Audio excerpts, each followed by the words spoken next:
I'm writing about the book I read. I have to sing about the book I read. I'm embarrassed to admit it, hit the soft spot in my heart. Today I'm going to talk about good reading material on a long backpacking trip.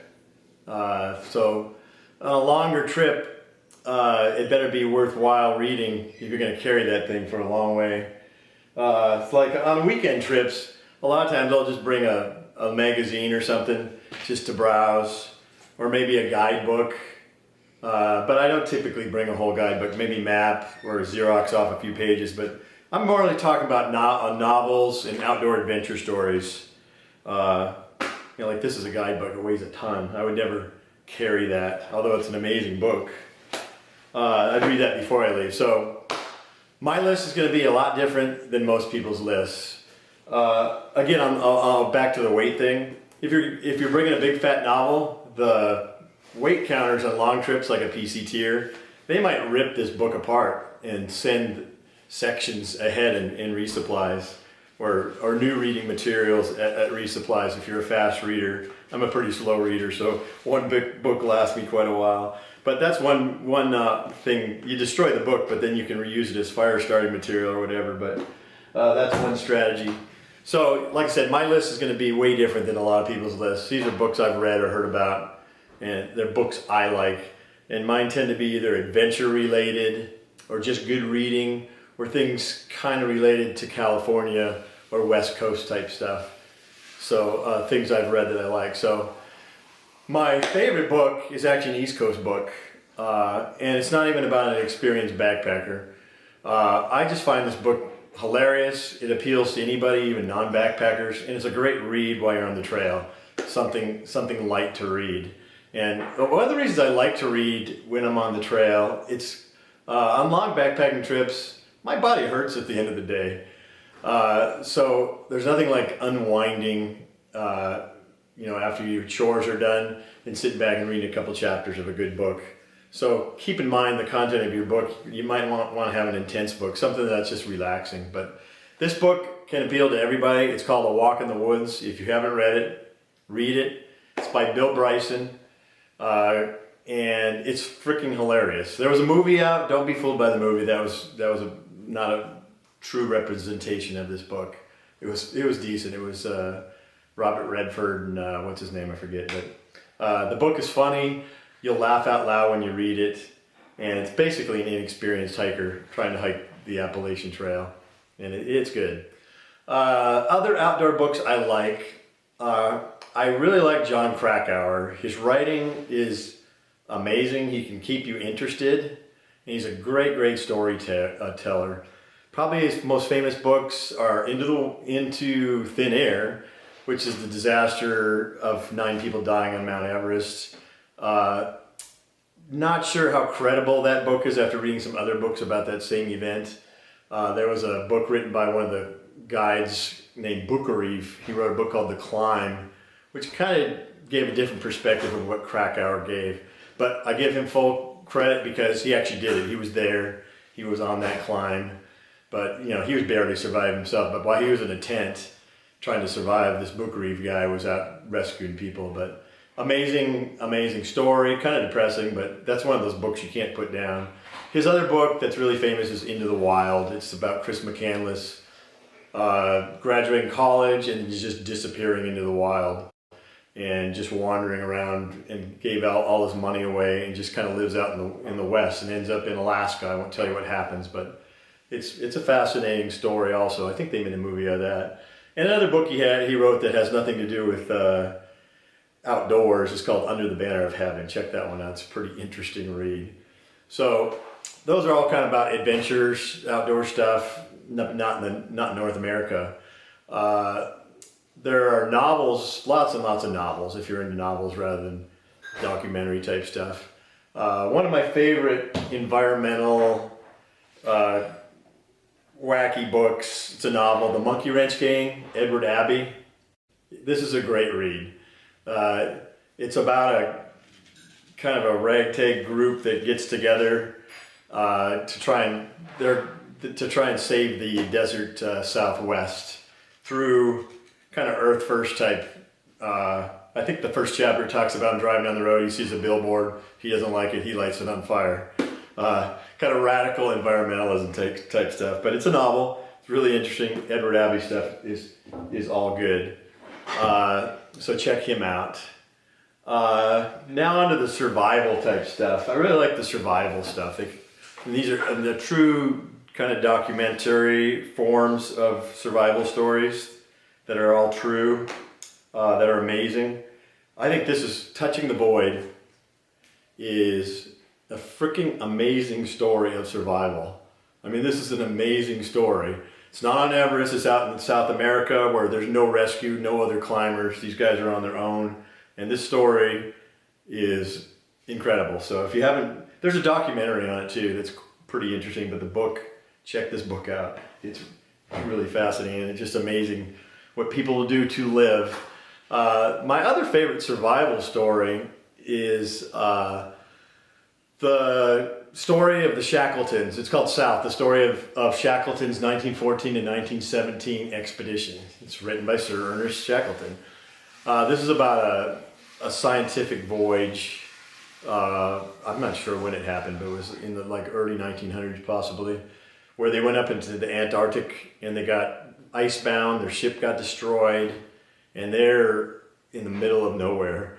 And what they went through, it took them 3 years to get out of there. And it's amazing, this journey in a tiny boat, trying without navigation skills, using stars to navigate and get into this island that they had to traverse, that people have tried to do this traverse over this icebound island, and people say it's impossible, but they did it and they survived. Awesome, awesome story. So now let's get into more stuff about stuff that's in the Sierra that I like. Of course, you can't talk about recent novels without talking about Wild by Cheryl Strayed. I found it a great read. Some of the purist hikers, some of us hikers are kind of snooty, saying, I wouldn't have done that, or, oh, she didn't even finish the whole trail. I don't care. It's a good read. What makes it a good read is the personal story about it, what a mess her life was, and kind of how the trail saved her life. But who wants to read a story about a guy or a woman that's totally prepared for the trail? Mile 32, my shoelace broke, and I luckily had a backup pair and put those on. The stories where people are kind of screw-ups are more interesting. So it's still an amazing story. The writing is really good, and she still completed 1,000 miles of the trail. So interesting story. And of course, if you're talking about the Sierra in California, which is where I live, you kind of have to talk about Muir. Muir's reading to me is kind of hard to read.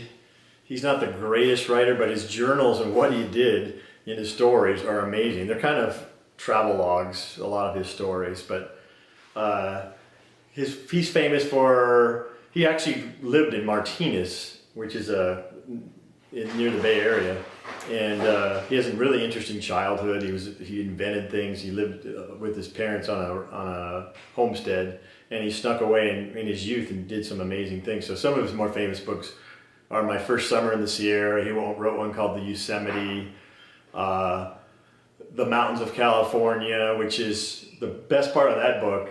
It's a famous story of Muir's where he was always fascinated by trees swaying in storms, so he went out in the worst possible storm. This actually was up in the Yuba River watershed in the northern Sierra, and found a sturdy tree 100 feet tall and decided to ride out a storm with 70-mile-an-hour winds by climbing to the very top of the tree and swaying all over the place. And that's how much he loved talking about the wilderness, how amazing that was. He wanted to experience everything.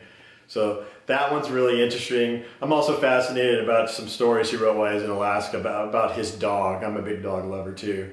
It's called Stickeen, about his dog and travels in Alaska. Kind of amazing stories. But you can also find a lot of collections of his essays, so you don't have to read his whole novels. There's tidbits that are awesome in his books, but the whole book might be not great reading for this year, but just what he did in his day was pretty amazing. And he's also famous for a book called 1,000-Mile Walk to the Gulf, which he did when I think he was in his 28 years old, so he was really young. So back to my last book. Like I said, there are many, many more books, And please comment on books that you like. I'd like to check them out. So put your suggestions into my reading list because I need some more books to read. This is a regional book that is fascinating to me because I've spent all my backpacking career hiking in the Sierra Nevada. And over the years, if you hike along the Sierra Nevada, especially along the John Muir Trail areas, there's all these wilderness rangers that work out there. And these people are amazing. You think you might want their job, but they get paid terribly. And it's a lot of hardships being in the woods for 3 or 4 months in a tiny little cabin. But you do get to hike every day. But over the years, I've gotten to know a lot of these guys. And like there's Rob, who's right now, I think he's working at the Crabtree Ranger Station. There's Erica, who used to work at Rock Creek. And everybody knows George Durkee. He worked for years and years. I think he's finally retiring. In fact, when we did the JMT in 2014, we came across a guy with a prosthetic leg hiking down the trail. And he was heading to the Charlotte Lake Wilderness Ranger Station, which is where George last worked, I believe. So that's probably an amazing story right there. And he just did cruise right down the trail, great attitude, had a nice chat with him. But you get to know these rangers out there. So this book's called The Last Season. It's a story about a wilderness ranger that did this for years and years. His name is Randy Morganson. And he just vanished and in the Sierra while he was working. And he was stationed at the Bench Lake Ranger Station at the time he was gone. So you'll recognize a lot of names if you're a longtime Sierra backpacker, but it doesn't matter if you recognize names. It was I think it was the widest search and rescue ever performed in the Sierra to try and find this missing ranger. And it starts off with his life and some of the things he had personally had been going through. And one of the things that was interesting about this book, it's when rangers were starting to be required to be law enforcement officers, which is really unfortunate. There's a lot of the rangers have gone from just being backcountry stewards and educators to law enforcement, which is really unfortunate. A lot of it's just because of the staffing levels. Nobody else is going to do it, so they make them do it. And one of the parts of the story that I found interesting is it was the first year they had to start carrying firearms, and some of his friends were worried that he had done something with his gun because he was having some personal issues. But I won't tell you what happens, but you'll recognize places and names, and it's all over my favorite part of the Southern Sierra. It's a fascinating book and a great trail read, and check it out. So hope some of these books you find interesting like I did, and like I said, I'd like to hear what you guys like to read too. So if I missed any of your books, it's nothing personal. I'm a West Coast guy, so give me some ideas. All right, thanks for watching. All of these lines across my face tell you the story of who I am. So many stories